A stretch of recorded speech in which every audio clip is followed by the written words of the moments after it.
Bonjour à tous. Pour ce troisième épisode, je vais vous parler de la colère, de la peur, du doute, de la défiance.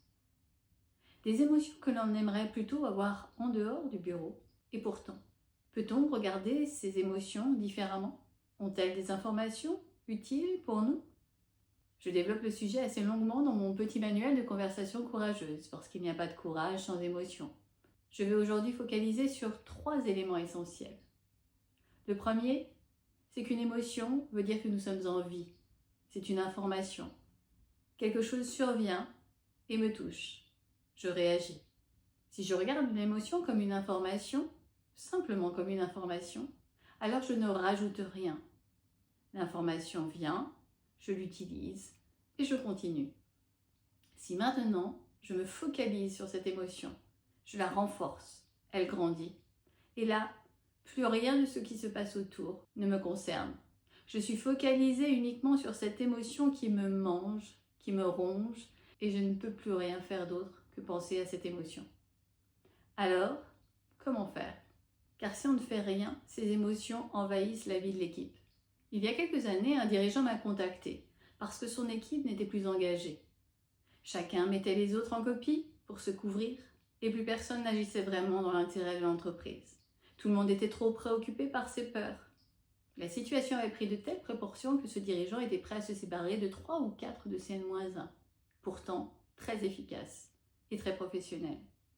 Alors, quand je suis arrivée au milieu de cette équipe, j'avais perçu dans les entretiens préalables que la tension était très forte et que la confiance mettrait un peu de temps à revenir.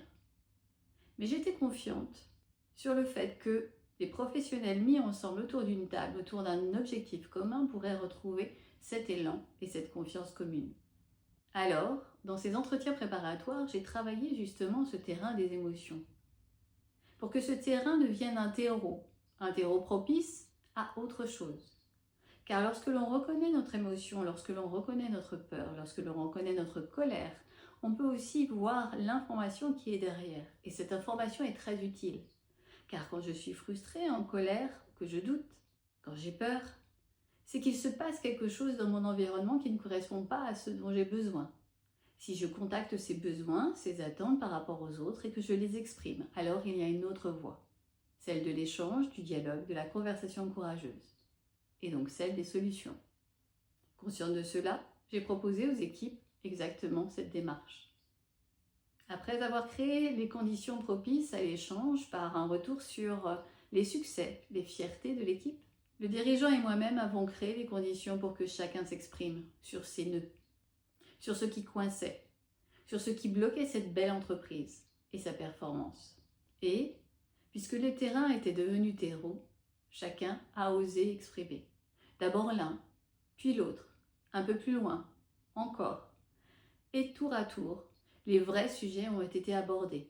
Et quand on aborde les vrais sujets, les solutions ne sont jamais très loin. Et quand les peurs, les colères, les frustrations, les émotions laissent place à quelque chose de positif, de constructif, alors les informations circulent, l'oxygène revient, les solutions se trouvent. Non, les émotions ne sont pas à bannir de l'entreprise. En revanche, les excès d'émotions, oui.